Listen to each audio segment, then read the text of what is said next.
দেখেন, আমাদের বাড়ির আশেপাশে অনেক ধান ক্ষেত। এখানে মূলত ধান ক্ষেতই বেশি এবং কৃষকেরা তো অন্য কাজ করে না, খালি ধান খেতেই মানে বেশিই করে।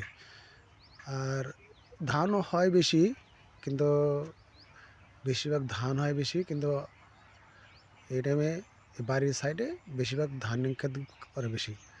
কারণ আমি দেশের বাড়ি আসার পরে দেখি যে মানে সবসময় মানে ধানই ক্ষেত করে।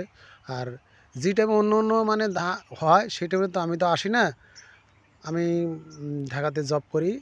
এনে জব করে মানে ঈদে বা ঈদ ছুটিতে আসি। আসার পরে দেখি মানে ধানের সিজনই বেশিরভাগ আসা হয়, দেখা যায় ধান খেতই হয়। এখানে দেখেন এই এই জায়গাগুলো সবুজের ঘেরা। আপনারা এই অনেক সুন্দর। তবে জিনিসটা আপনাদের কাছে ভালো লাগবে, কিন্তু যখন ধান কাটে ও টাইমে আসলে আরও মানে মানে ভালো লাগবে, খুব মানে সুন্দর।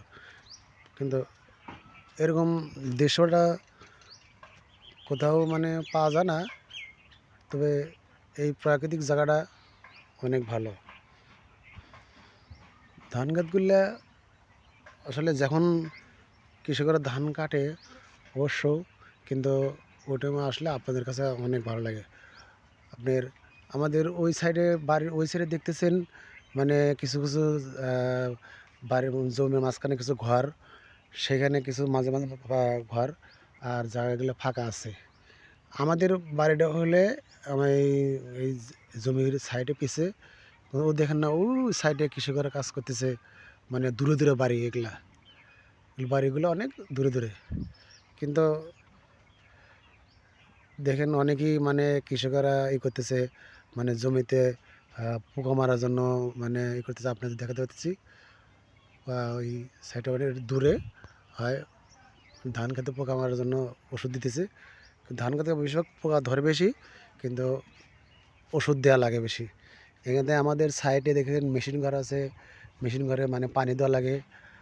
আসলে দেশে বাড়িতে আসলে দেখা যায় কি অনেক মানে শীত শীত লাগে, দেখা ঠান্ডা মতো লাগে গরমকালে আসলে। কিন্তু এখন মানে এই রোদ উঠছে তো এখন একটু মানে বাড়ির সাইডে আসে এই ভিডিওটা করতেছি। কিন্তু আশা করি ভিডিওটা আপনাদের কাছে ভালো লাগবে। কিন্তু আপনারা ওই দেখেন, এই আমার আবার ছুটি শেষ, আমি আবার আজ বিকেলে ঢাকাতে পৌঁছাবো।